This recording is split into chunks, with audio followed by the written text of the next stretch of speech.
గత ప్రభుత్వం ప్రతి ఏడాది జాబ్ క్యాలెండర్ విడుదల చేస్తామని చెప్పి అమలు చేయలేదని మాజీ సీఎం వైఎస్ జగన్మోహన్ రెడ్డిపై కందుకూరు ఎమ్మెల్యే ఇంటూరి విమర్శనలు గుప్పించారు.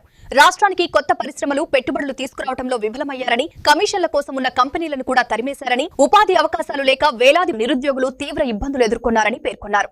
మరోసారి జగన్ అధికారంలోకి వస్తే రాష్ట్రానికి విధ్వంసమే అన్న భయం ప్రజల్లో ఉందని అన్నారు. ఇదిలా ఉండగా ప్రస్తుత ప్రభుత్వం గ్రామాల్లో కోట్ల రూపాయలతో రోడ్లు, తాగునీటి వసతులు కల్పిస్తున్నదని తెలిపారు.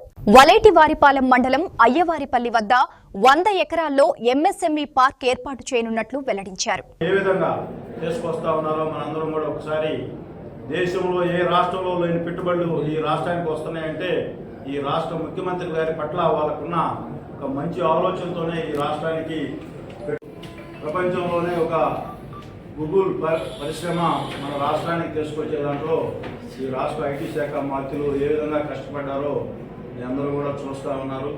అలాగే ఈరోజు వైజాగ్ని ఒక ఐటీ హబ్ తయారు కాబోతూ ఉంది.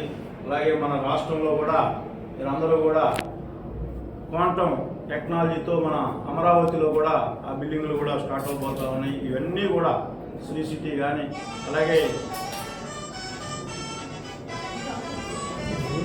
ప్రభుత్వ ఉద్యోగాల్లో పంచాయతీరాజ్ వ్యవస్థ కూడా ఏ విధంగా పేరు తీసుకొచ్చాడంటే ఈ కూటమి ప్రభుత్వం ప్రజల మనోభావాలకు తగ్గట్లుగా ముందుకు పోతా ఉంది. అలాగే ఎంప్లాయీస్ మనోభావాలకు తగ్గట్లుగా ముందుకు పోతా ఉంది. యువత ఆలోచన విధానానికి తగ్గట్లుగా ముందుకు పోతా ఉంది.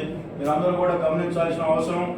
కూటమి ప్రభుత్వం అధికారంలోకి వచ్చిన రోజు ఈరోజు ఒక నిన్ననే దివ్యాంగ శక్తి అని చెప్పి ప్రభుత్వం అధికారంలోకి వస్తే గత ప్రభుత్వంలో యూనిఫామ్గా 3,000 రూపాయలు పెన్షన్ ఇచ్చేవాళ్ళు. ఈరోజు వికలాంగులకి 6,000 రూపాయలు, పర్మనెంట్ డిజాబిలిటీ ఉంటే మంచానికే పరిమితం అయితే 15,000 రూపాయలు ఇస్తా ఉన్నారంటే ప్రతి కుటుంబంలో ఎవరైతే ఈరోజు దివ్యాంగులు ఉన్నారో చంద్రబాబు నాయుడు గారిని దేవుళ్ళగా పూజించుకునే పరిస్థితి ఉందంటే ఈరోజు దివ్యాంగ శక్తి కార్యక్రమం ఆర్టీసీ బస్సులో కూడా ఫ్రీ బస్సు.